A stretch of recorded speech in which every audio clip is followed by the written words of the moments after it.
Bismillahirrahmanirrahim. Hello everyone. In this video, we are going to discuss one of the main important chapter of cost accounting, that is accounting for inventory or accounting for material. तो पहला topic जो हम cover करेंगे इस chapter के अंदर वो होगा हमारा ordering, receiving end issuing of inventory. क्या मतलब है इसका कि ऑर्डर हम कैसे करेंगे इन्वेंट्री की, कब करेंगे और क्यों करेंगे। उसके बाद हम देखेंगे कि उस ऑर्डर को कैसे रिसीव किया जाएगा, कौन से इसमें डॉक्यूमेंटेशन इस्तेमाल किए जाएंगे, और एट द एंड हम देखेंगे इशूइंग ऑफ इन्वेंट्री कि इस इन्वेंट्री जो हमने परचेज़ की होती है मटेरियल वो हम इशू कैसे करेंगे, कौन से डॉक्यूमेंटेशन उसके लिए रिक्वायर्ड होंगे। लेकिन इस चैप्टर के अंदर जो हमने और डिफरेंट टॉपिक्स को कवर करना है वो होंगे, पहला टॉपिक तो हमारा हम जो आज डिस्कस करेंगे वो है ordering, issuing and receiving of inventory. दूसरे नंबर पे हम देखेंगे कि वैल्यूएशन ऑफ इन्वेंट्री किस तरह होती है, लाइफो के थ्रू, फाइफो के थ्रू और एवको के थ्रू। फिर मटेरियल इन्वेंट्री अकाउंट्स को देखेंगे। फिर मेन कंपोनेंट जो है इस चैप्टर का इन्वेंट्री कॉस्ट को देखेंगे, होल्डिंग और कैरिंग या ऑर्डरिंग कॉस्ट क्या होती है, ईओक्यू या ईबीक्यू यानी इकोनॉमिक ऑर्डर क्वांटिटी को कैसे मालूम फाइंड आउट करते हैं, और ईबीक्यू क्या होता है, इकोनॉमिक ऑर्डर क्वांटिटी क्या होता है, कंट्रोल प्रोसीजर किस तरह होता है, री ऑर्डर लेवल क्या होगा, मैक्सिमम लेवल क्या होगा, मिनिमम लेवल क्या होगा, एंड स्टॉक टेकिंग। ये था हमारा ब्रीफली ओवरव्यू के चैप्टर में हमने इन टॉपिक्स को कवर करना है। लेकिन हम जैसा कि सीनियर ऑडिटर के टेस्ट के प्रिपरेशन और उसके इंटरव्यू की तैयारी के हवाले से टॉपिक्स को डिस्कस करेंगे, तो जो मेन मोस्ट इम्पॉर्टेंट टॉपिक्स हैं इस चैप्टर के हम फ़िलहाल उसको डिस्कस करेंगे। पहला टॉपिक हमारा जो डिस्कशन का है वो होगा ordering, receiving end issuing of inventory. दूसरा टॉपिक हम डिस्कस करेंगे कि inventory, holding and ordering cost क्या होती है। फिर तीसरा हम देखेंगे कि इकोनॉमिक ऑर्डर ऑफ क्वांटिटी क्या चीज़ है, और फिफ्थ पे हम देखेंगे कि री ऑर्डर लेवल क्या है, मैक्सिमम लेवल क्या है, किस तरह इसको फाइंड आउट करते हैं, कब हमें ज़रूरत पड़ती है, और मिनिमम लेवल क्या होती है। तो पहला टॉपिक जो है हमारा ordering, receiving end issuing of inventory. इसमें हमने क्या देखना है कि कोई भी मैन्युफैक्चरिंग कंपनी अगर है उसका जो one of the largest item of cost है वो क्या होती है, इन्वेंट्री। किसी भी मैन्युफैक्चरिंग कंपनी की सबसे लार्जेस्ट आइटम ऑफ कॉस्ट जो है वो इन्वेंट्री होती है। इसलिए हमें जब भी इन्वेंट्री ख़रीदनी होती है तो जो चीज़ हमें ज़रूरत होती है उसी को सिर्फ हम ख़रीदते हैं, मोस्ट अप्रोप्रिएट मेथड को अप्लाई करने के बाद। फिर ऑर्डरिंग, रिसीविंग और इशूइंग का जो ये जो प्रोसेस है, इसको इशू या ऑर्डर और रिसीविंग करने के लिए प्रॉपर डॉक्यूमेंटेशन यानी पेपर ऑफ वर्क की ज़रूरत होती है, और फिर उसके लिए इंटरनल कंट्रोल हमारा सिस्टम जो है वो मज़बूत होना चाहिए, स्ट्रिक्ट होना चाहिए। यानी फिर अब एक चीज़ है, हमें प्रोडक्ट मटेरियल रिक्वायर्ड है प्रोडक्ट मैन्युफैक्चरिंग करने के लिए, फ़र्ज़ करें 10 क्वांटिटीज़, और हम अगर स्ट्रिक्ट इंटरनल कंट्रोल सिस्टम नहीं है और 12 क्वांटिटीज़ मंगवा लेते हैं तो दो जो है हमारे पास 2 क्वांटिटीज़ का जो मटेरियल है वो एक्स्ट्रा पड़ा रहेगा, वो किसी काम का नहीं होता। इसलिए जो है हमारा इंटरनल कंट्रोल जो है वो स्ट्रिक्ट होना चाहिए, नीड ऑफ पेपर वर्क भी होनी चाहिए। तो वो किस किस्म के पेपर वर्क होते हैं वो हम आगे वीडियो में बताएंगे कि कौन से डॉक्यूमेंटेशन इस्तेमाल किए जाते हैं, क्या प्रोसीजर होता है ऑर्डर करने का, फिर रिसीविंग करने का, इशू करने का, इनके लिए डॉक्यूमेंटेशन कौन सी इस्तेमाल होती है। ये लिखा है फुल डॉक्यूमेंटेशन और अप्रोप्रिएट ऑथराइजेशन के साथ, यानी फुल डॉक्यूमेंटेशन भी होनी चाहिए और अप्रोप्रिएट ऑथराइजेशन भी होती है। फुल डॉक्यूमेंटेशन किस चीज़ की, पेमेंट्स और रिसीट्स यानी ऑल ट्रांजैक्शन जो भी होती है उसकी डॉक्यूमेंटेशन होनी चाहिए। मटेरियल एक जगह से दूसरी जगह अगर ट्रांसफ़र हो रहा है तो वो प्रॉपर ऑथराइजेशन के साथ, यानी मैनेजर्स या सुपरवाइज़र वगैरह होंगे, उनके ऑथराइजेशन के बगैर मूवमेंट नहीं हो सकती किसी भी चीज़ की। प्रोडक्शन या स्टोर डिपार्टमेंट की तरफ से मटेरियल को जब परचेज़ किया जाना होता है उसके लिए प्रॉपर एक ऑर्डर्स तैयार किए जाते हैं, फॉर्म्स होते हैं, परचेज़ ऑर्डर्स दिए जाते हैं। तो इस तरह की डॉक्यूमेंटेशन इसमें मेंटेन करने की ज़रूरत पड़ती है। उसके बाद हमने ऑर्डर रिसीविंग, सबसे मेन इंपॉर्टेंट 4 बातें क्या है जो हमने लाजमी इंश्योर करनी होती है, इनका ख़ास ख्याल रखना होता है कि only necessary items are to be purchase, यानी जो से ज़रूरी चीज़ें होती हैं या जो रिक्वायरमेंट्स के मुताबिक हमें चीज़ें दरकार हैं, हमने सिर्फ वो ही मंगवानी। दूसरे नंबर पे हमने क्या देखना होता है, मोस्ट अप्रोप्रिएट सप्लायर को चूज़ करना होता है। मोस्ट अप्रोप्रिएट सप्लायर का क्या मतलब, किस सेंस में इसको देखना होता है कि डिलीवरी वो टाइम पर हमें देगा, डिलीवरी के पॉइंट ऑफ व्यू से इसको देखना होता है।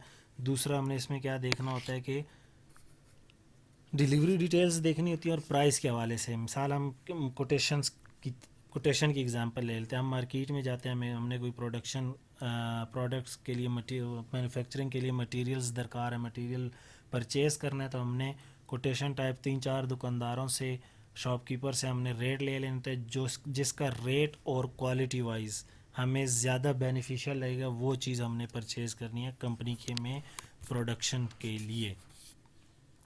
तो मोस्ट अप्रोप्रिएट सप्लायर को इस सेंस में देखा जाएगा।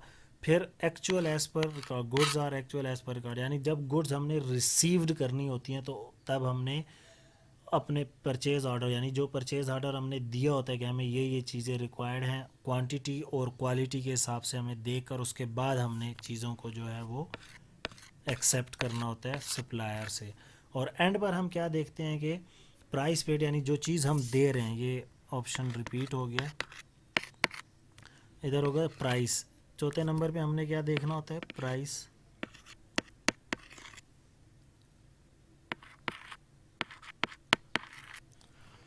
चौथे नंबर पर हम देखते हैं जो प्राइस हम पे कर रहे होते हैं,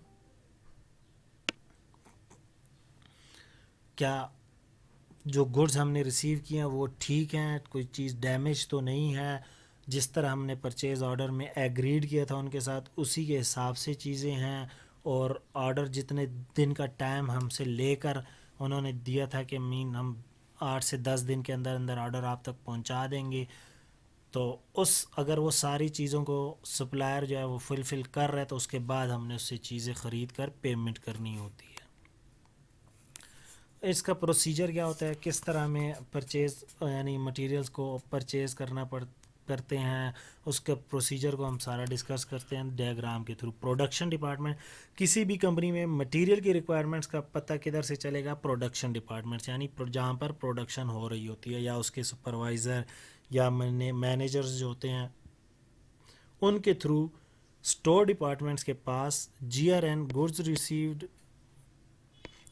गुड्स रिक्विजिशन या मटेरियल रिक्विजिशन नोट तैयार किया जाता है, जो कि स्टोर डिपार्टमेंट्स को प्रोडक्शन डिपार्टमेंट की तरफ से दिया जाता है। स्टोर डिपार्टमेंट को प्रोडक्शन डिपार्टमेंट की तरफ से गुड्स रिक्विजिशन और मटेरियल रिक्विजिशन नोट्स दिया जाता है कि हमें ये चीज़ें दरकार हैं। तो MCQs के पॉइंट ऑफ व्यू से भी ये इम्पॉर्टेंट है, ये इसके सामने यहाँ पर डिटेल इसकी लिखी है जो मैं डायग्राम में डिस्कस करने जा रहा हूँ। फिर स्टोर डिपार्टमेंट क्या करती है कि वो परचेज रिक्विजिशन PR यानी परचेज रिक्विजिशन फॉर्म तैयार करके बाकायदा उस पर सिग्नेचर करने के बाद वो परचेजिंग डिपार्टमेंट को, स्टोर डिपार्टमेंट परचेज रिक्विजिशन दे देती है कि ये प्रोडक्शन डिपार्टमेंट को ये मटेरियल इस क्वालिटी का इतनी क्वांटिटी में दरकार है, तो परचेजिंग करनी है इसकी। फिर परचेज डिपार्टमेंट के पास जब स्टोर डिपार्टमेंट से परचेज रिक्विजिशन आती है, उस परचेज रिक्विजिशन को फिर परचेज डिपार्टमेंट की तरफ से तैयार करके एक्सटर्नल सप्लायर को दे दिया जाता है कि हमें ये मटेरियल दरकार है। फिर एक्सटर्नल सप्लायर जो है वो गुड्स अरेंज करने के बाद स्टोर डिपार्टमेंट में जाकर जमा करवा देता है। फिर स्टोर डिपार्टमेंट चीज़ें एक्सेप्ट करने से पहले परचेज़ ऑर्डर को देखती है, उसके हिसाब से मुताबिक अगर चीज़ें quality, quantity and price wise ठीक हों तो ये इनसे एक्सेप्ट कर लेता है, और एक्सटर्नल सप्लायर जो है वो एक परचेज़ इनवाइस इनके पास सबमिट करा देता है। फिर ये प्रोडक्शन स्टोर डिपार्टमेंट जो है प्रोडक्शन डिपार्टमेंट को मटेरियल सप्लाई कर देता है।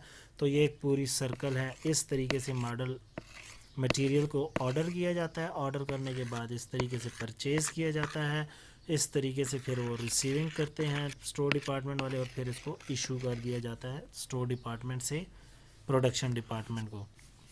अब हम देखते हैं ये GRN यानी गुड्स रिक्विजिशन नोट्स क्या है, कि ये production MCQs point of view से भी बहुत इंपॉर्टेंट है कि प्रोडक्शन डिपार्टमेंट इसको इशू करता है, स्टोर कीपर को ऑथोराइज़ करता है ये GRN जो है स्टोर कीपर को ऑथराइज़ करता है कि वो चीज़ों को रिलीज़ करे, मटेरियल को रिलीज़ करे, प्रोडक्शन डिपार्टमेंट्स तक पहुंचाए ताकि, और अपने स्टोर रिकॉर्ड को भी अपडेट करे, मटेरियल को पहुंचाए ताकि प्रोडक्शन का प्रोसेस जो है वो जारी रखा जा सके। फिर परचेज रिक्विजिशन क्या होती है? परचेज रिक्विजिशन स्टोर डिपार्टमेंट वाले इशू करते हैं। किसको इशू करते हैं? परचेजिंग डिपार्टमेंट को। परचेजिंग डिपार्टमेंट को इशू करते हैं। परचेजिंग डिपार्टमेंट वाले फिर उस PR को यानी परचेज रिक्विजिशन को सामने रखकर एक परचेज ऑर्डर तैयार करते हैं और एक एक्सटर्नल सप्लायर को, जो मोस्ट अप्रोप्रिएट सप्लायर होता है, उसको सेलेक्ट करते हैं और उसको एक परचेज ऑर्डर दे देते हैं कि ये चीज़ें हमें रिक्वायर्ड हैं, कंपनी में पहुंचा दी जाएं। फिर गुड्स रिसीव नोट। फिर स्टोर डिपार्टमेंट जो है वो गुड्स रिसीव नोट इशू करता है। गुड्स रिसीव नोट्स जो है वो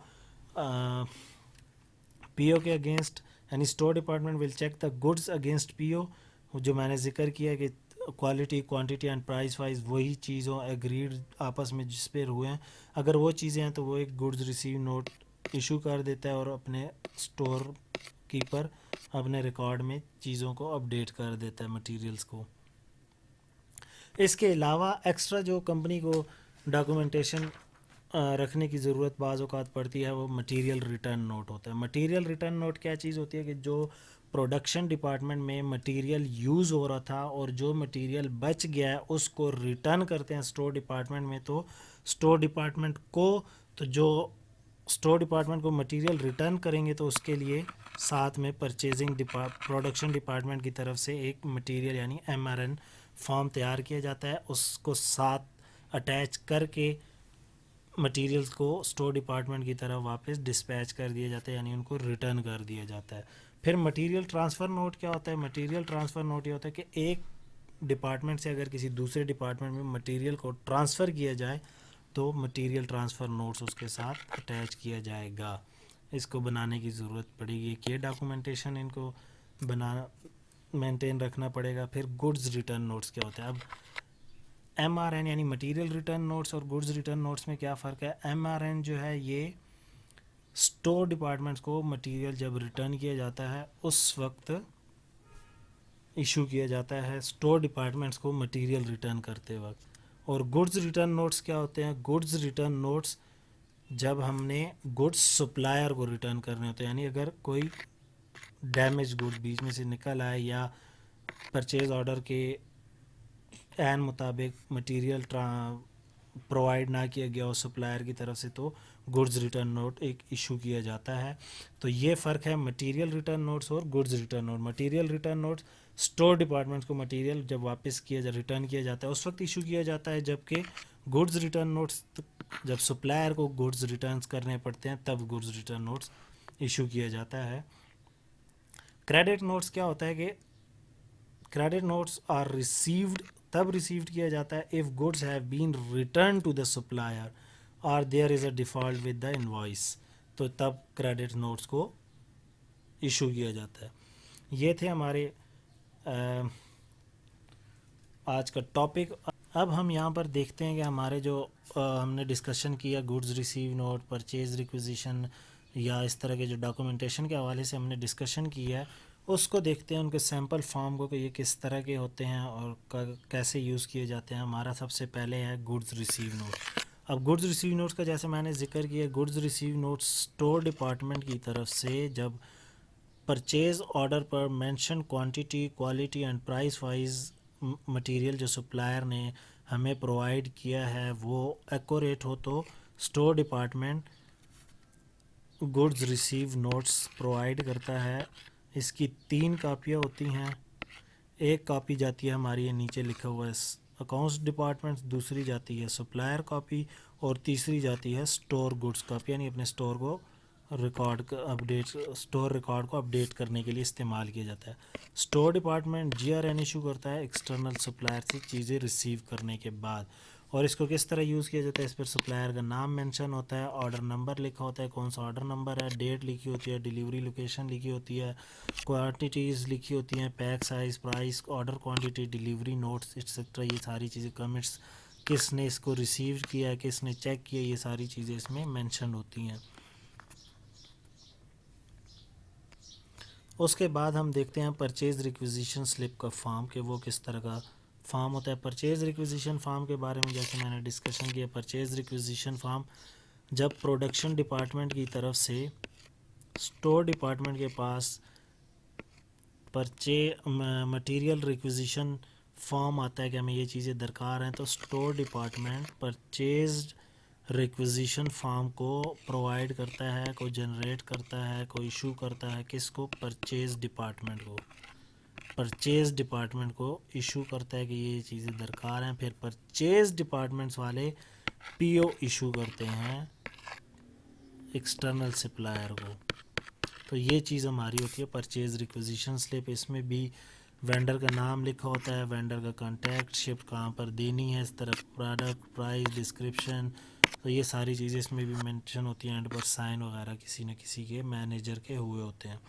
उसके बाद हम देखते हैं परचेज ऑर्डर, जो कि मैंने पिछले पिक्चर पर डिस्कशन की है कि परचेज ऑर्डर कौन इशू करता है। Purchase order form, purchase order form क्या होता है कि जब हमने कोई प्रोडक्शन डिपार्टमेंट की तरफ से स्टोर डिपार्टमेंट की तरफ से परचेजिंग डिपार्टमेंट, और परचेजिंग डिपार्टमेंट की तरफ से फिर ये परचेज ऑर्डर, परचेजिंग डिपार्टमेंट की तरफ से परचेज ऑर्डर जो है एक्सटर्नल सप्लाई को सेलेक्ट करने के बाद इशू किया जाता है कि ये प्रोडक्ट्स कंपनी को रिक्वायर्ड हैं, ये सप्लाई की जाएं।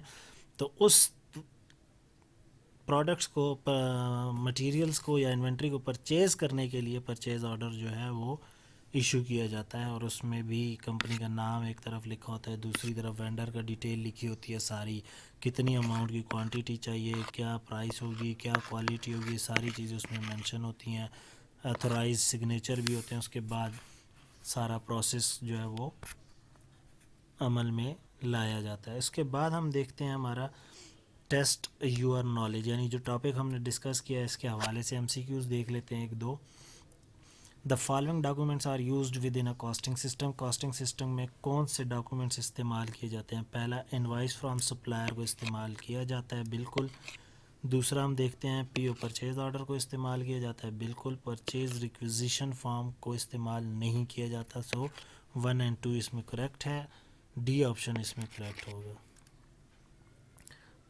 आइए टेस्ट योर नॉलेज 2 हम देख लेते हैं। दूसरे में हमसे क्या पूछ रहे हैं, क्या गुड्स रिसीव नोट्स प्रोवाइड, यानी अब गुड्स रिसीव नोट्स के बारे में ये भी एमसीक्यूज में पूछा जा सकता है कि गुड्स रिसीव्ड नोट्स कौन तैयार करता है? Goods receive note?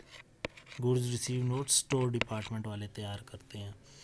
Information used to update inventory record, ठीक है, गुड्स रिसीव नोट्स में इन्वेंट्री रिकॉर्ड्स को अपडेट किया जाता है। Information to check correct price is recorded on the invoice from the supplier, इस चीज़ को इसलिए नहीं चेक किया जाता क्योंकि ये चीज़ें अगर उसमें परचेज ऑर्डर में एक्यूरेट हों तो उसके बाद हमने गुड्स रिसीव नोट्स को प्रोवाइड करना होता है, जबकि अगर वो चीज़ें करेक्ट ना हो तो फिर ये चीज़ हमें प्रोवाइड करने की ज़रूरत यानी स्टोर डिपार्टमेंट को नहीं पड़ती। Correct quantity on the invoice, ठीक है, इनवाइस पर अगर क्वांटिटी हो तो उसके बाद गुड्स रिसीव नोट्स को प्रोवाइड किया जाता है। Information to record unused material return to store, unused material return to store, अब ये एमसीक्यूज भी आ सकता है, तो ये MRN नोट्स इसके लिए तैयार किया जाता है। ये थी हमारी आज की वीडियो। आपसे अपने नेक्स्ट वीडियो तक के लिए इजाज़त चाहते हैं। नेक्स्ट वीडियो में हम डिस्कस करेंगे इंशाल्लाह ऑर्डरिंग कॉस्ट और होल्डिंग कॉस्ट क्या होती है, उसको फाइंड कैसे किया जाता है और उसकी तरीक़ाकार क्या है, और उसके बाद वाले आने वाली वीडियो में हम इंशाल्लाह इकोनॉमिक ऑर्डर ऑफ क्वांटिटी को डिस्कस करेंगे। तब तक के लिए आपसे इजाज़त चाहते हैं। अल्लाह हाफिज़।